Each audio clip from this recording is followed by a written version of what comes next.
உபதலைவர் கைது செய்யப்பட்டார் லஞ்சம் வாங்கியதா. ஆனால் இதே கடந்த காலங்களிலே மஹிந்த ராஜபக்ச, ரணில் விக்ரமசிங்க அல்லது கோட்டாபே ஆட்சி காலத்திலே இப்படி கைது செய்வார்களா? மிகப்பெரிய ஊழல்களிலே கைது செய்யப்பட்டவர்கள் பிணையிலே வெளிவந்து பிணை கிடைத்த பிறகு அவர்கள் கொல்லப்படுகிறார்களா, தற்கொலை செய்து கொள்கிறார்கள் என்பது எங்களுக்கு தெரியவில்லை. அவர்கள் வழக்கு முடியும் வரை அவர்களுக்கு விடுதலை கொடுக்காமல் அவர்களை சிறைச்சாலையிலே வைத்திருங்கள். அவர்களை பழி வாங்குவதற்கு அல்ல, அவர்களை பாதுகாப்பதற்கு. அவர்கள் உயிர்கள் தேவை.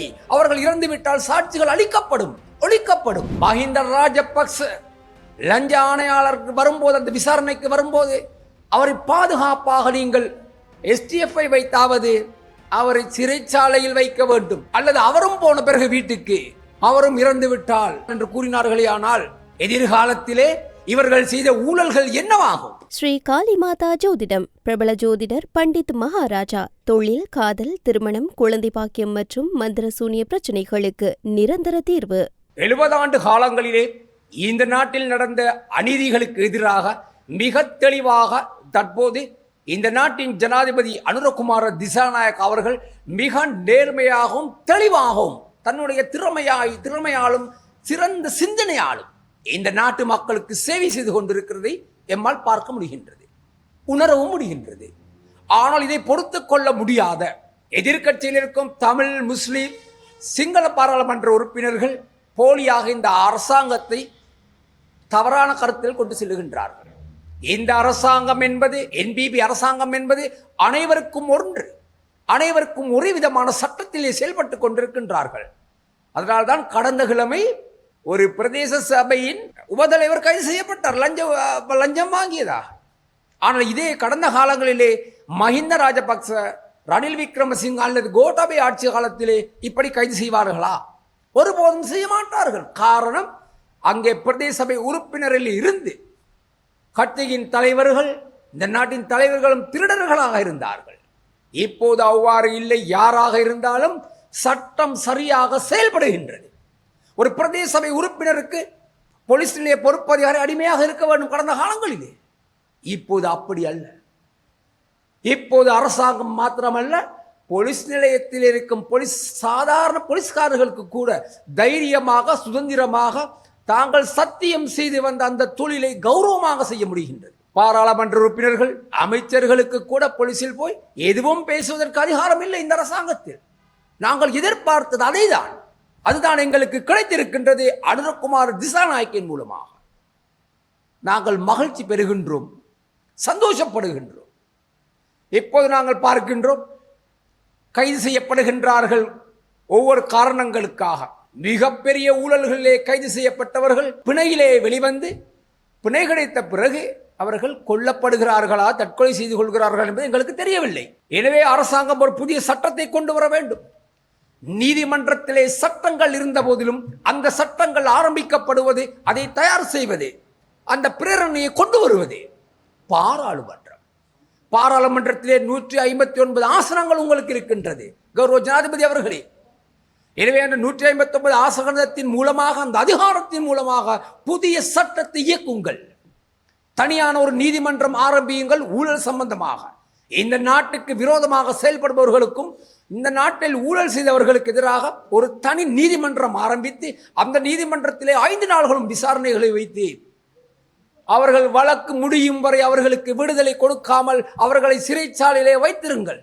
அவர்களை பழி வாங்குவதற்கு அல்ல, அவர்களை பாதுகாப்பதற்கு. அவர்கள் உயிர்கள் தேவை. அவர்கள் இறந்துவிட்டால் சாட்சிகள் ஒழிக்கப்படும். எனவே தீயவர்கள் தப்பித்து விடுவார்கள். இந்த நிலை வரக்கூடாது.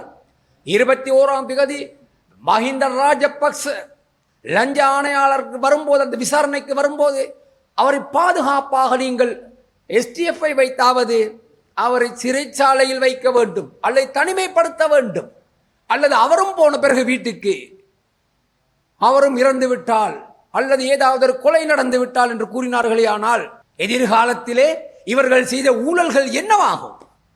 ஊழல்கள் மறைந்துவிடும், அழிந்துவிடும், ஒழிந்துவிடும். இந்நிலை இல்லாதொழிய வேண்டும்.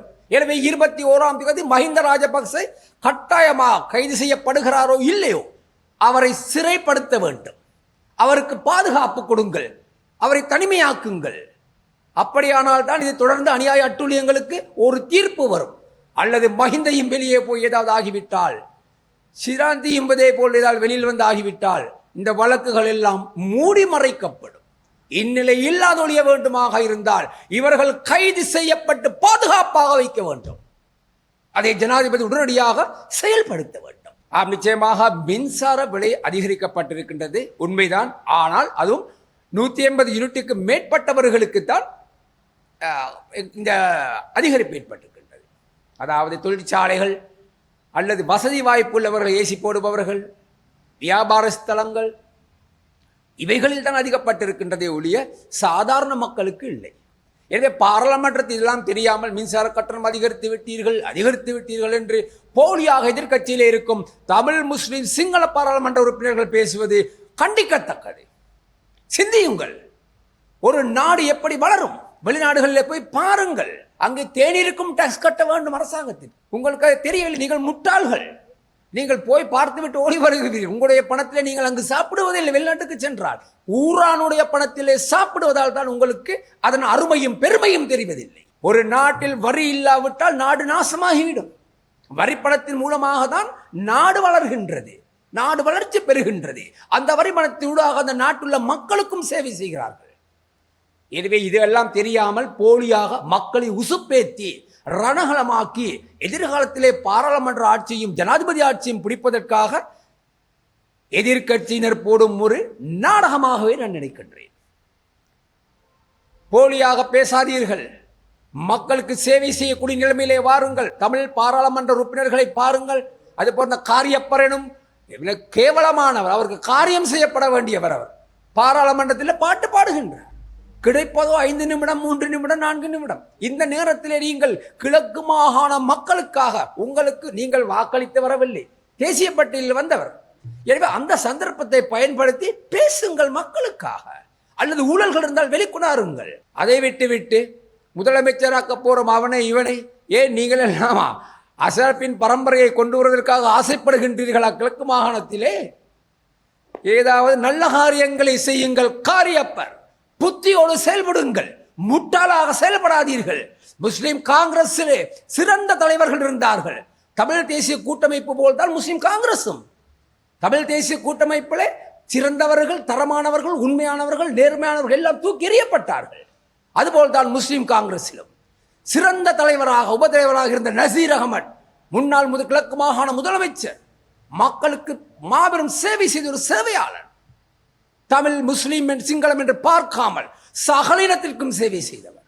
இலங்கை சரித்திரத்திலே எந்த மாகாணத்திலும் முதலமைச்சரால் செய்ய முடியாத வேலையை செய்து காட்டியவர். அங்கு அவர் செய்த சாதனை அல்ல, சரித்திரம் படைத்தவர். கிழக்கு மாகாணத்திலே ஆசிரியர்களுக்கு தொழில் வாய்ப்பு கிடைத்த பின்பும் அவர்களுக்கு வேறு மாவட்டம் கொடுக்கப்பட்டது. தன்னுடைய செல்வாக்கு, தனக்கு அந்த அப்போ இருந்த பிரதமர் ரணில் விக்ரமசிங்கக்கு இருந்த உறவை பயன்படுத்தி அந்த அவர்கள் நண்பர்கள் கிழக்கு மாகாணத்திலே தொழில் கிடைத்த அனைத்து ஆசிரியர்களுக்கும் கிழக்கு மாகாணத்தில் மாத்திரமே தொழிலை பெற்றுக் கொடுத்தார். வேறு எந்த மாவட்டத்துக்கும் அவர் அனுப்பவில்லை. எனவே இவ்வாறான திறமையான முஸ்லிம் தலைவர் அவர். அவரையும் நீங்கள் தூக்கிவிட்டீர்கள். காரணம், உங்களிடம் திறமையானவர்களை வைத்துக் கொள்ள மாட்டீர்கள். உங்களுடைய போலித்தனம் தெரிந்துவிடும், அல்லது உங்களுடைய கபட நாடகத்தை வெளியில் கொண்டு வந்து விடுவார்கள் என்று பயத்தில் நீங்கள் எடுத்து வெளியேற்றுகின்றீர்கள். எனவே நீங்களும் அழிந்து விடுவீர்கள் எதிர்காலத்திலே. முஸ்லிம் காங்கிரசின் ஆரம்ப நிலை என்ன, இப்போது என்ன நிலை? இதுபோல்தான் தமிழ் தேசிய கூட்டமைப்பும் ஆரம்பிக்கப்பட்டது எப்படி, இப்போது அவர்கள் நிலை எப்படி? எனவே மக்களுக்கு சேவை செய்யும் தலைவனாக இல்லாவிட்டாலும் ஒரு தொண்டனாக இருங்கள். போலியாக நாடகம் ஆடாதீர்கள். அரசாங்கம் மிக சிறந்த சேவையாற்றுகின்றார்கள். போலீசாருக்கு தனியான அதிகாரம் கொடுக்கப்பட்டிருக்கின்றது. அங்கே அரசாங்கம் எவ்விதத்திலும் போலீஸ் நிலைய பொறுப்பதிகாரிகளோடு அல்லது இந்த அரசாங்கத்துக்கு சார்பானவர்களாகவோ அல்லது இந்த அரசாங்கத்தில் இருப்பவர்கள் தவறு செய்தாலும் அவர்களுக்கு தண்டனை கொடுப்பதற்காக போலீசாருக்கு அனைத்து அதிகாரமும் வழங்கப்பட்டிருக்கின்றன. கடந்த காலங்களிலே இவ்வாறாக இருந்திருந்தால் கைது செய்யப்பட்டிருப்பார்களா? நிச்சயமாக கிடையாது. அப்படியே கைது செய்யப்பட்டிருந்தாலும் அவர் இன்னொரு கட்சியில் இருந்து வந்தவர், இன்னொரு கட்சியிலிருந்து சார்பாக வந்தவர். அந்த கட்சியின் தலைவர் ஜனாதிபதியோடு பேசி அவரை விடுதலை செய்திருப்பார்கள். ஆனால் அனுரகுமார திசாநாயகிடம் அந்த பருப்பு வேகாது, எவருக்கும் பேச முடியாது. எனவே இப்படிப்பட்ட தலைவர்கள் தான் நாட்டுக்கு தேவை. இவர்கள் மூலமாக இந்த நாட்டில் உள்ள ஊழல்களை ஒழிப்பதற்கான ஒரு அருமையான சந்தர்ப்பம். அநீதிகள் உடைத்தெறிய வேண்டும், தூக்கி எறியப்படல் வேண்டும். அதற்காக நாம் அனைவரும் ஒன்றிணைந்து இந்த அரசாங்கத்துக்கு ஆதரவளிக்க வேண்டும். எங்கே அரசாங்கம் வந்தது ஒன்றும் நடக்கவில்லை என்று யாரும் கூற முடியாது. அதற்கு ஒரு காலம் தேவை. ஓரிரு நாளில் எதுவும் செய்ய முடியாது. எனவே மக்கள் அமைதியாக இருக்கின்றார்கள். சில மூடர்கள் தாங்களுடைய எதிர்கால வளர்ச்சிக்காக போலியாக மக்கள் மத்தியிலே பிரச்சனை பண்ணி மக்களை மாற்று திசைக்கு கொண்டு வருவதற்கு முயற்சிக்கின்றார்கள். ஆனால் அது ஒருபோதும் நடக்காது. 21ஆம் தேதி நீங்கள் லட்சக்கணக்கில் கொள்முக்கு மக்களை கொண்டு வரலாம் என்று நினைக்காதீர்கள். அதை கோட்டாபே போன்ற முட்டாள்களிடம் நீங்கள் மோதலாம். அரச படைகளின் கடமைகள் என்ன, அந்த கடமைகளை அவர்கள் செய்வார்கள். நீங்கள் பிரச்சனை பண்ணினால் විශේෂයෙන්ම 21 වෙනිදා මම දැක්ක හිටපු පාර්ලිමේන්තු මන්ත්‍රී පන්නපේකාර බදුල්ල පැත්තේ කාලකන්ණියෙක් කියනවා අපි දන්නවා මොකද කරන්න ඕනේ කියලා මිනිස්සු ගෙන්නනවා කොළඹට කියලා. ඔය ගෝඨාභාවගේ ගොන් මෝඩ මූසල මීහරක් නිහඬ හිටියට දැන් සම්පූර්ණ බලය බාර දීලා තියෙන කාටද? මෙයා ජනාධිපතිතුමාට අමතිලාට නෙවෙයි. ඒ ආරක්ෂක නිලධාරී ආරක්ෂක නිලධාරීගේ රස්සාව රැකියාව මොකද්ද? ඒ අය දන්නවා. ඒ නිසා අනම්මනම් ගේමිල්ලන්ට ආවොත් දෙන දේ දෙයි කන දේ කන්ට වෙනවා වෙලාට. ප්‍රශ්න ඇති කරගන්න එපා. මේ ප්‍රජාතන්ත්‍රවාද රටක්. මේ ප්‍රජාතන්ත්‍රවාද රට ලස්සන වැඩපිළිවෙලක් කරගෙන යන්න අපට අවස්ථාවල් ලබා දෙන්න කියලා ඉල්ලීමක් කරනවා. නිකන් යකා නටන්න වැඩ කරගන්න එපා. මේ ගෝඨා නෙවෙයි මහින්ද නෙවෙයි මේ රනිල් නෙවෙයි මේ අනුර කුමාර දිසානායක. මිනිස්සු බලලා හැප්පෙන්න. ஸ்ரீ காளிமாதா ஜோதிடம் பிரபல ஜோதிடர் பண்டித் மகாராஜா. தொழில், காதல், திருமணம், குழந்தை பாக்கியம் மற்றும் மந்திர சூனிய பிரச்சினைகளுக்கு நிரந்தர தீர்வு.